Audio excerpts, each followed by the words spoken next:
Becoming a parent is wonderful. I envy you. My husband laughed and playfully patted my sister's shoulder. Our 1-month-old nephew, cradled in my sister's arms, looked up at us and cooed happily. Seeing this heartwarming scene, I was about to offer my congratulations when... Wait, you're this baby's dad, right? Startled, I turned around to find my 4-year-old niece looking curiously at my husband. Her innocent gaze held him in place, and he remained frozen, still smiling. In that frozen moment, the air seemed to thicken, and my father-in-law, standing next to me, flushed with anger. My name is Lillian, a 31-year-old homemaker. I've been married to my 34-year-old husband, Caleb, for 3 years, and we live together as a couple. Although we haven't been blessed with children, I've found fulfillment in our daily life. Lillian, I brought some homegrown vegetables. On a weekday afternoon, my father-in-law visited our home with an abundance of fresh vegetables. I have a close relationship with my in-laws. We've even traveled together as a family of 6. Myself, Caleb, and both sets of parents. Their farming background means they often drop by for a chat. However, despite our close ties, not everyone in our family gets along with my in-laws. By the way, how's your sister? I haven't seen her around. Well, I haven't been in touch with Bella lately. But I assume she's doing well. I replied, furrowing my brow, sensing my father-in-law's concern. Bella, my younger sister by 2 years, has always been distant from our family. While my parents and in-laws have formed close bonds, Bella seems to avoid us. Our relationship has been strained since childhood. It's not fair. You always side with my big sister. Although I wasn't intentionally favored, Bella often accused me of doing so. Even as adults, she harbored a sense of rivalry toward me. After all, we're sisters. I wish we could be closer. Despite my desire for a better relationship, I hadn't found a solution. And at that moment, I carried another significant worry, one beyond Bella's behavior. One evening, while Caleb was in the bath, I attempted to hang up his coat that he had left lying around. With a clatter, his phone tumbled out of the coat pocket and fell to the floor. Worried it might be broken, I quickly picked up the phone. As the screen lit up along with a notification sound, I read the message displayed there. Today was fun. Let's keep meeting without anyone finding out. The message had a heart next to it, and the icon showed what appeared to be a woman's necklace. I let out a heavy sigh. You see, my other concern was my relationship with Caleb. While he was kind and gentle during our courtship, after marriage, his true nature began to emerge. Caleb was quite the ladies' man. No matter how much I warned him to stop. There's nothing suspicious going on. We're just having meals together. He continued to maintain contact with numerous women, ignoring my pleas. His explanations were dubious, but without concrete evidence, I lived with this constant unease. How many times has this happened now? Trembling with anger, I checked the message again, but Caleb had likely changed some settings. There was no name associated with the sender. However, the icon caught my attention. Wait. Have I seen this somewhere before? Hey! What are you looking at? Caleb, fresh out of the bath, snatched the phone from my hand. You! Messaging other women again. How many times have I asked you to stop? Shut up. It's my business. His face flushed with anger. Caleb grabbed the nearby remote control and hurled it at me. It wasn't the first time I'd considered the option of divorce due to his behavior.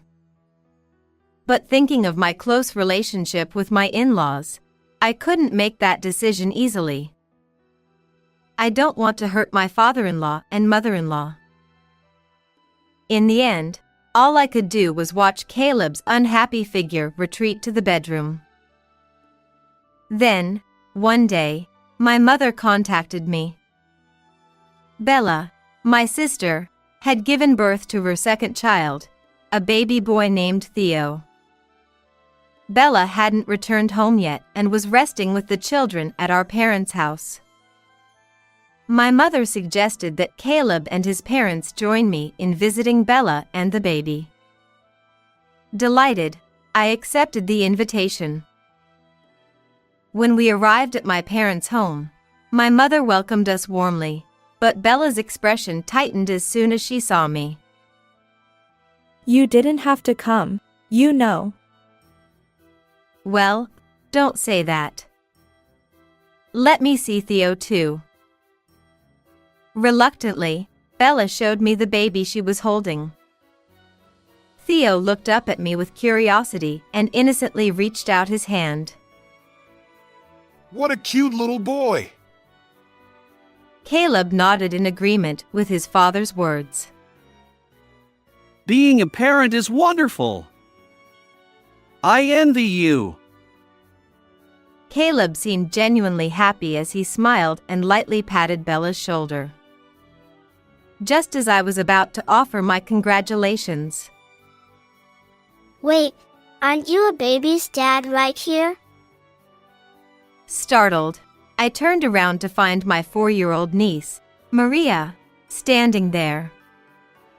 Her gaze remained fixed on Caleb. What? No way. Maria, he's your little brother. I can't be his dad. Despite his gentle protest, Maria continued to stare at him, leaving Caleb frozen with a smile.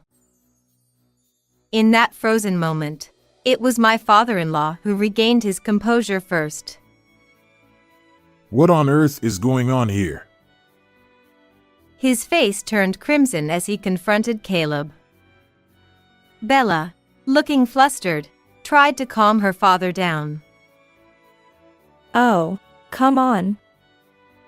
It's just a child's joke. Maria, don't say strange things. Caleb chimed in. Yeah, don't take it seriously, Dad. And patted his father's back to soothe him. Well, I suppose. Maria continued to gaze at Caleb, seemingly convinced by their explanations. My father-in-law sighed in relief. However, I harbored secret suspicions. Maria's casual joke didn't sit right with me. Maria had an unusual ability. Once, she had told me, You should go to the hospital. persistently, she had urged me to seek medical attention. Curious, I went to the hospital and discovered a small tumor in my stomach. And when my cat went missing, Maria had accurately pinpointed its location. Even Bella, her own mother, hadn't noticed.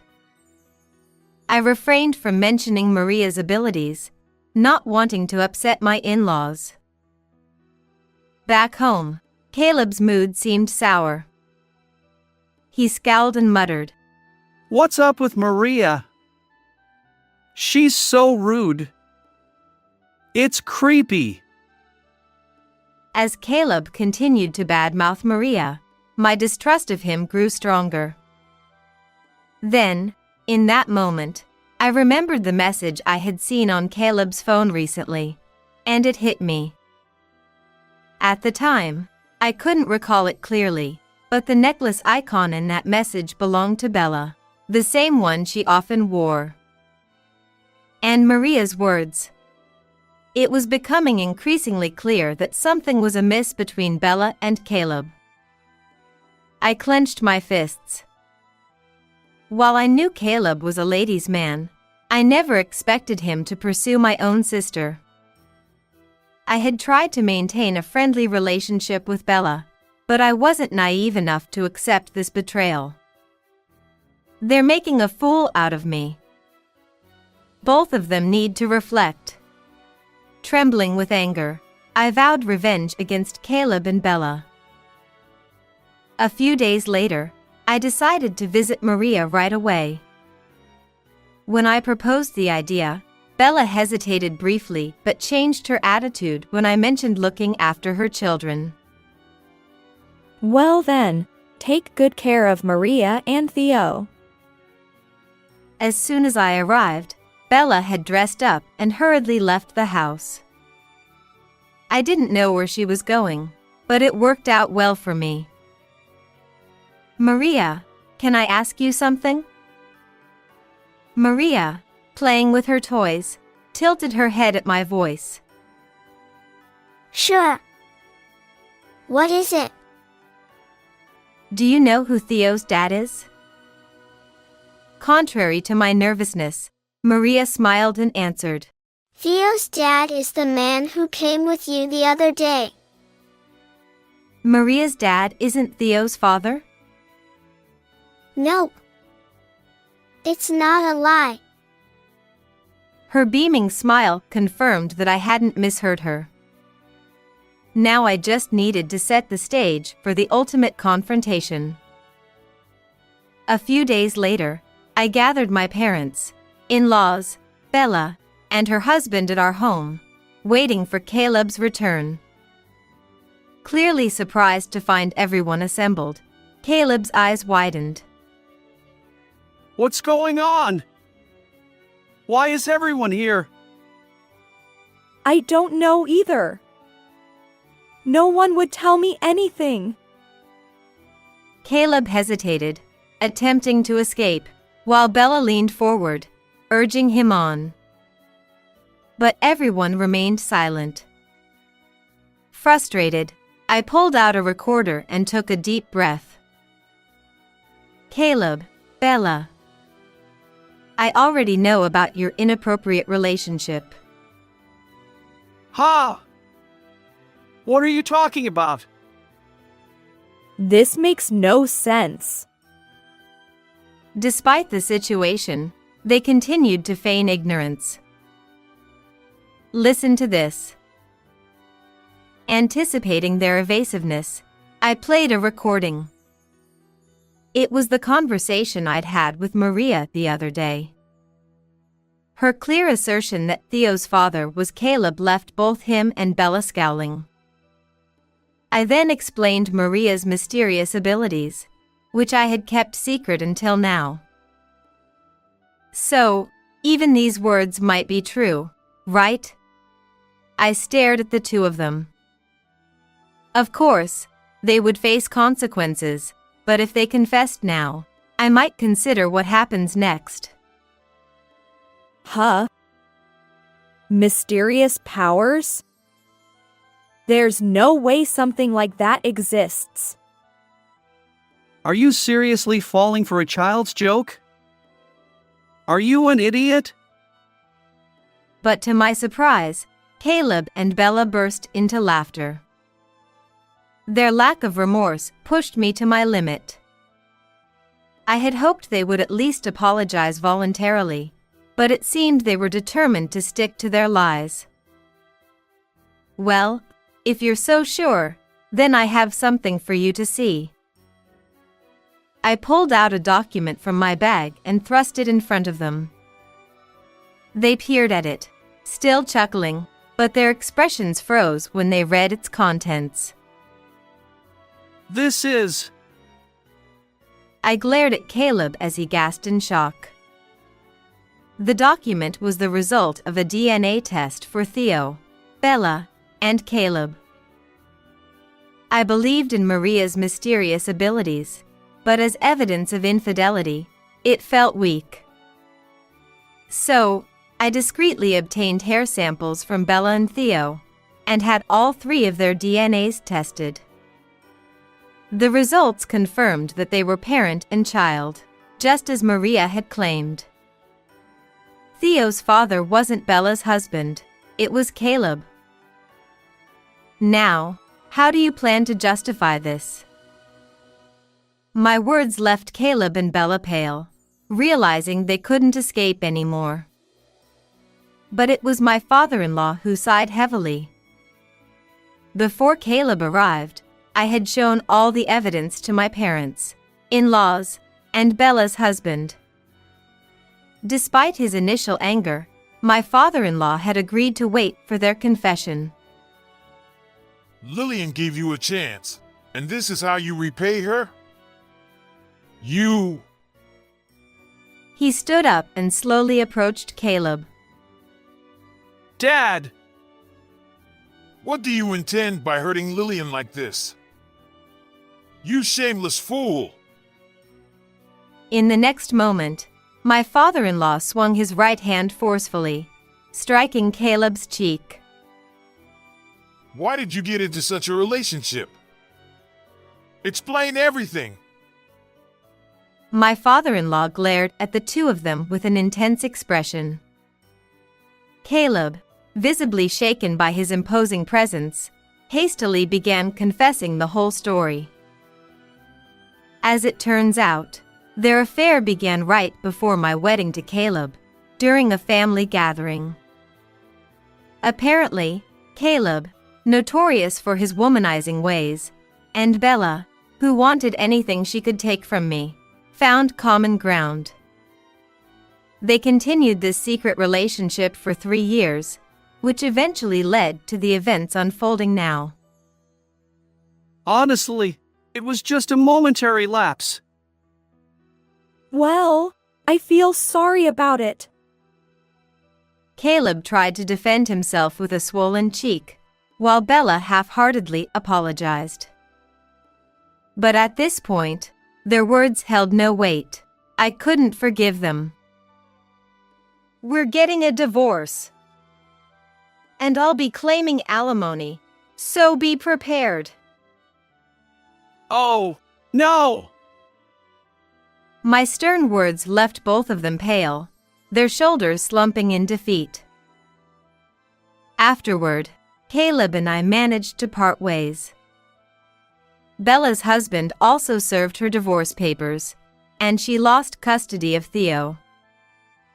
Of course, we pursued alimony diligently, and together, Caleb and Bella ended up with a combined debt of $60,000. Desperate, they pleaded with their parents, but forgiveness was out of reach, and they were cut off.